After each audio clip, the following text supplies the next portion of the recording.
Hello my dear students, welcome to you in the channel. In today's video, we will discuss the arrival of the European trading companies to India. जो European companies थी वो किस तरह से India में आईं, आखिर क्यों इंडिया में आईं और इंडिया में आने का उनका कारण क्या था, ये सारी हम इंसिडेंट्स अभी आने वाली वीडियो में देखेंगे। तो चलिए शुरू करते हैं।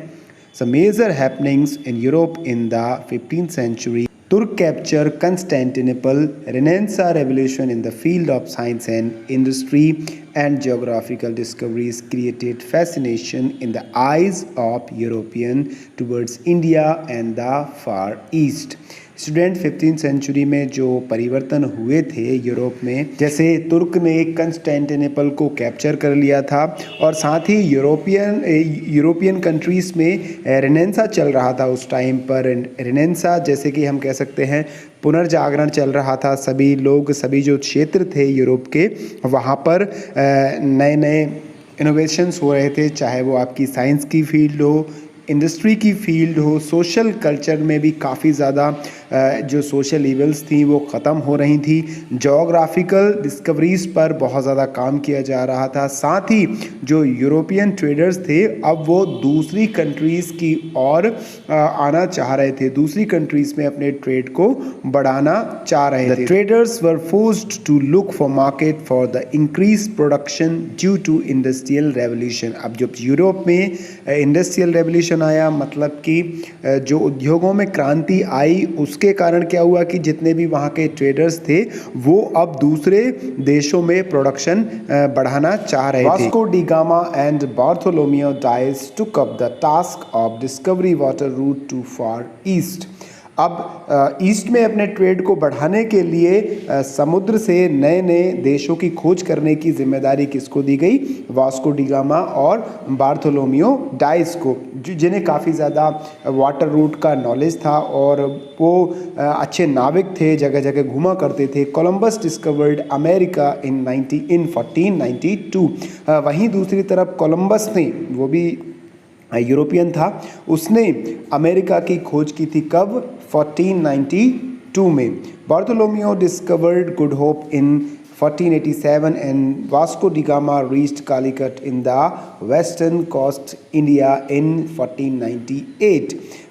वहीं पर वास्को डी गामा 1498 में कालीकट के बंदरगाह पर आया, कालीकट के सी कोस्ट पर आया। कौन से एरिया से आया था वो? वेस्टर्न कोस्ट से, जो पश्चिमी समुद्र है हमारे देश का, वहाँ पर वो उतरा था। और पहला जो विदेशी नागरिक था वही उसको ही माना जाता है, जो कि कब आया था? 1498 में। दूसरी तरफ उसका साथी बार्थोलोमियो था, उसने भी दूसरे द्वीपों की खोज की और वहाँ पर जाकर वो ट्रेड करने लगा था। इसके साथ ही जब वास्को डी गामा 1498 में इंडिया में आया तो इंडिया के जो जमोरिन किंग थे उन्होंने उसका इंडिया में वेलकम किया। तो यहाँ तक हमने समझा कि आखिर क्यों यूरोपियन ट्रेडर्स इंडिया में आए, ना सिर्फ इंडिया में बल्कि दूसरे देशों में आए।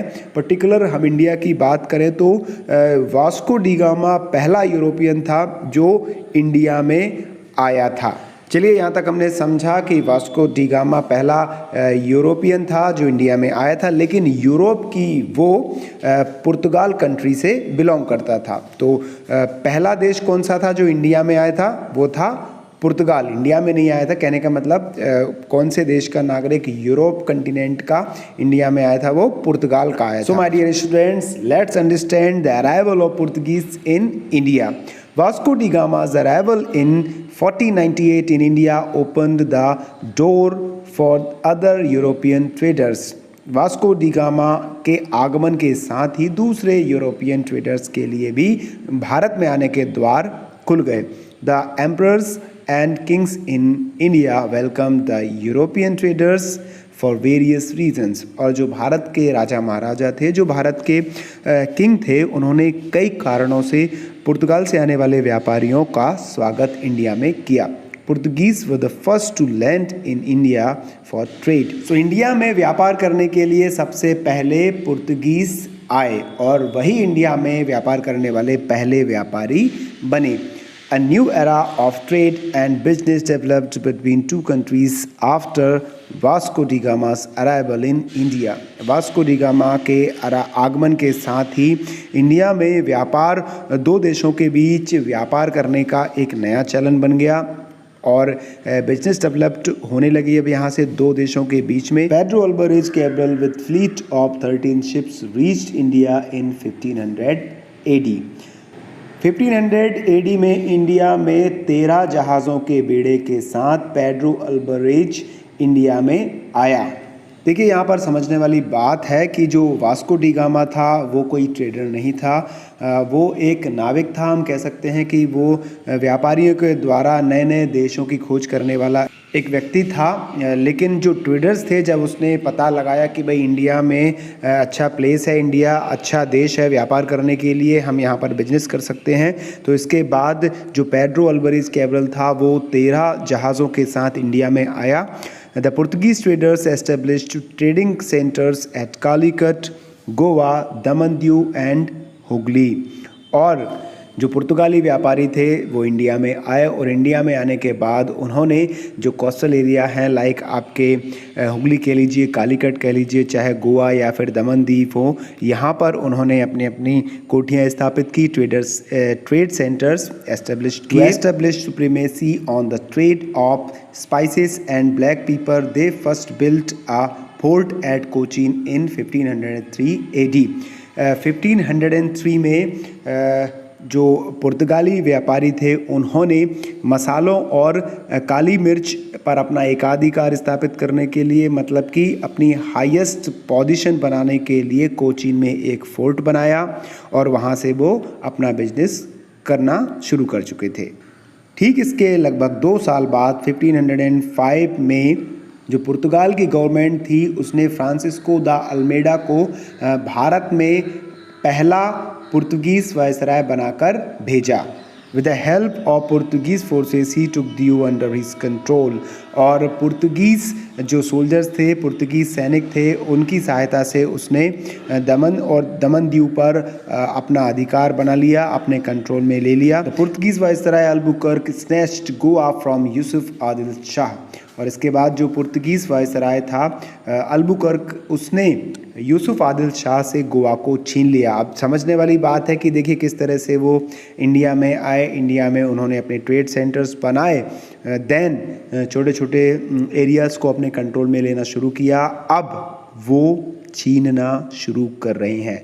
रूलर ऑफ बीजापुर इन 1509, जो गोवा का रूलर था आदिल शाह, उससे 1509 में मतलब कि आने के 9 साल बाद गोवा को उन्होंने यूसुफ आदिल शाह से छीना।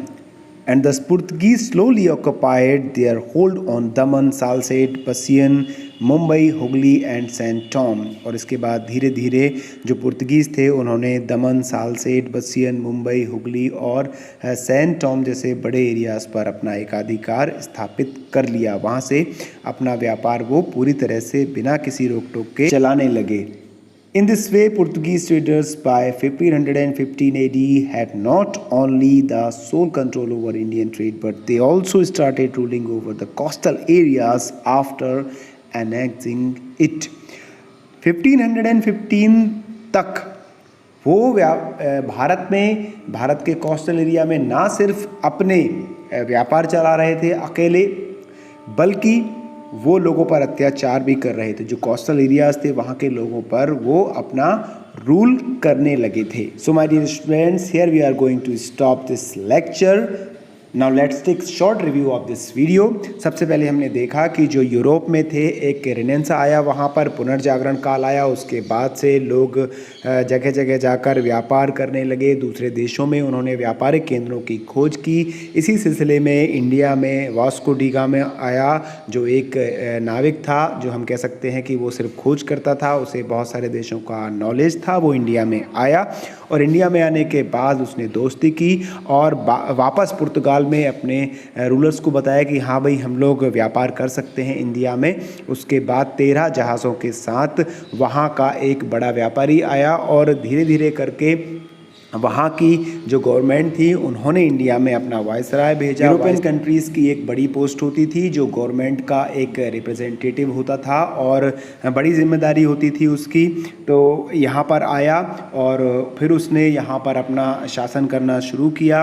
उन्होंने व्यापारिक केंद्र बनाए और ना सिर्फ केंद्र बनाए बल्कि जहाँ पर वो केंद्र बनाना चाहते थे लेकिन वहाँ के जो रूलर थे वो एग्री नहीं करते थे तो वो अटैक करके उन राज्यों को छीन लेते थे। अब लगभग 15 सालों में उन्होंने अपनी अच्छी कोठियाँ यहाँ पर स्थापित कर ली, सेंटर्स चलाने लगे, राज्यों को हड़पने लगे। अब वो पूरी वतनदारी के साथ इंडिया में अपना व्यापार करना शुरू कर चुके थे। तो हम देख सकते हैं कि लगभग 15 से 17 सालों में पुर्तगालियों ने इंडिया में आने के बाद अपना कब्जा करना शुरू कर दिया। So my dear students, I hope you have enjoyed this video. If you like this video, thumb the like button and don't forget to subscribe our channel. Thanks for watching my video.